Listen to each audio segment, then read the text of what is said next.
They are the three most controversial letters in college sports. N-I-L.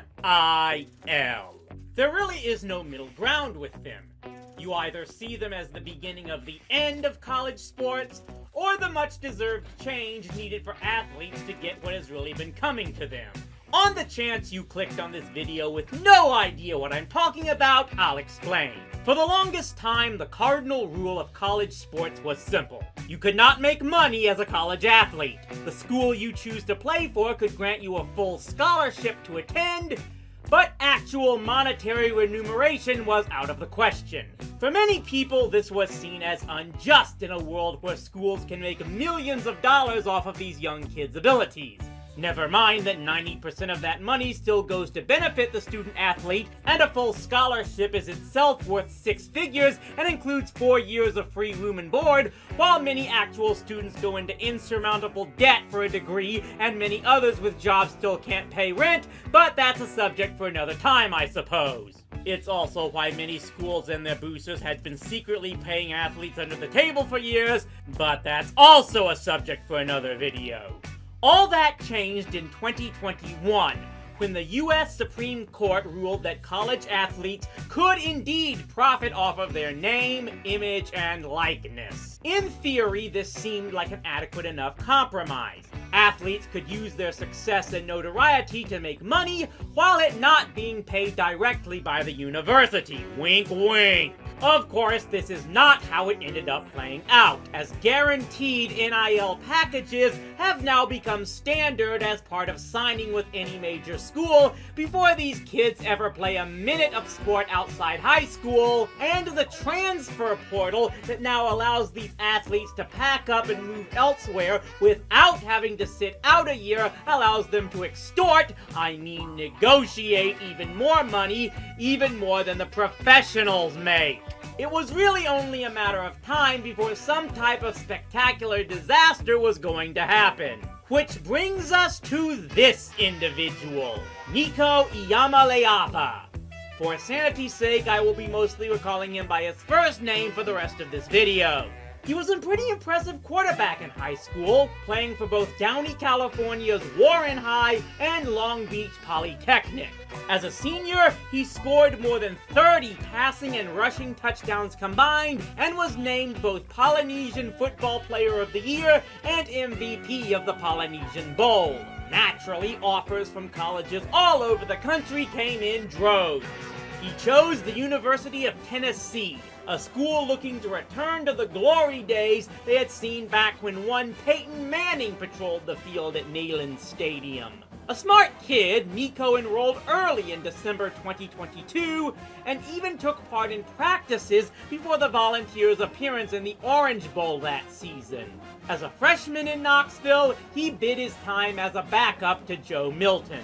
But when Milton chose not to play in the Citrus Bowl that season, Nico was suddenly given the starting job.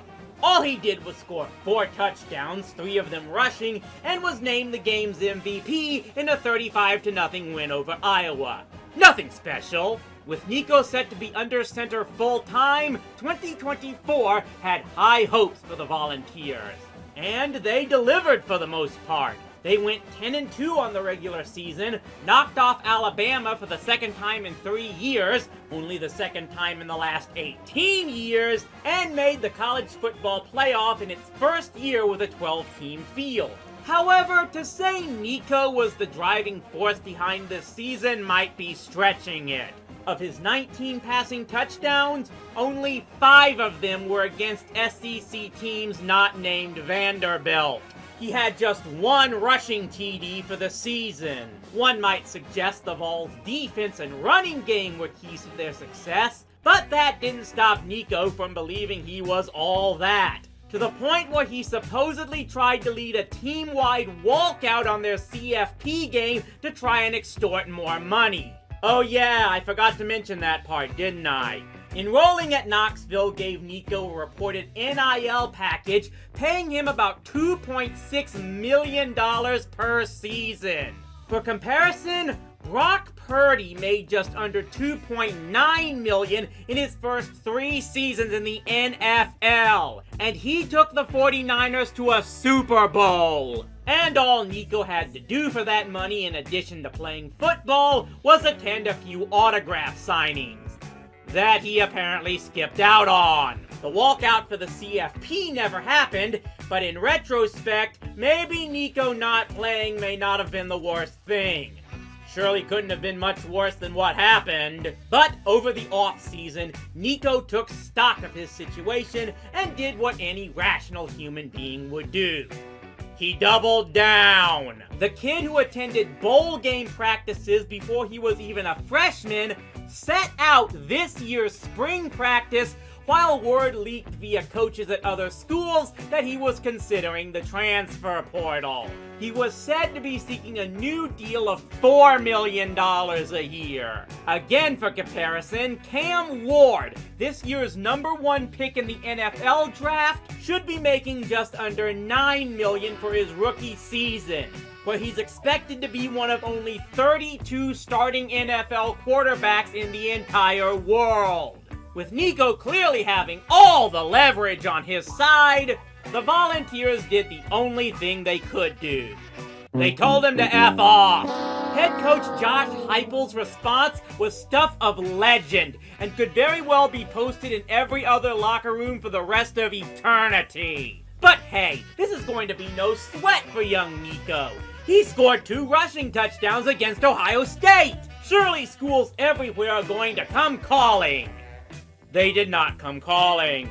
After a couple weeks of even more embarrassing headlines, Nico did in fact land on his feet at UCLA. Okay, he gets to go back home to SoCal. It could have ended up worse. And with a whole new NIL deal of $1.8 million?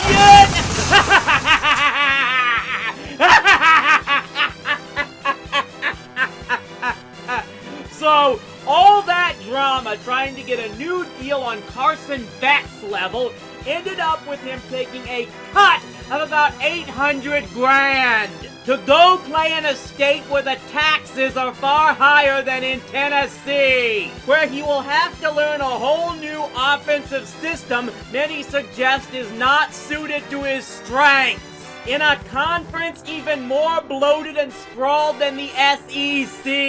Yeah, enjoy that 3,000-mile trip to Rutgers, Nico. There's you played yourself, and then there is this. Somewhere in Dallas, Nico Harrison is laughing his ass off, knowing at least he's not even the dumbest person in sports named Nico. And it's just getting worse. Meet Nico's brother Madden.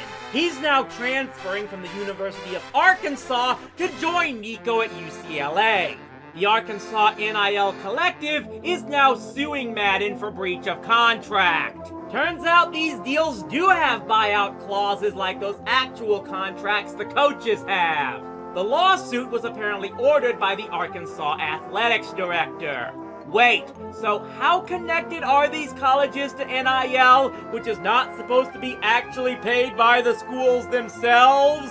By the same token, how could Tennessee impose a 10% surcharge on tickets to directly fund NIL that they're not supposed to be directly funding? Could this house of cards be about to come down? This should not be unexpected at all. This is what was going to happen once it was stated all college athletes could enter the transfer portal every single year. It oversaturates the market and creates a buyer's market for the schools.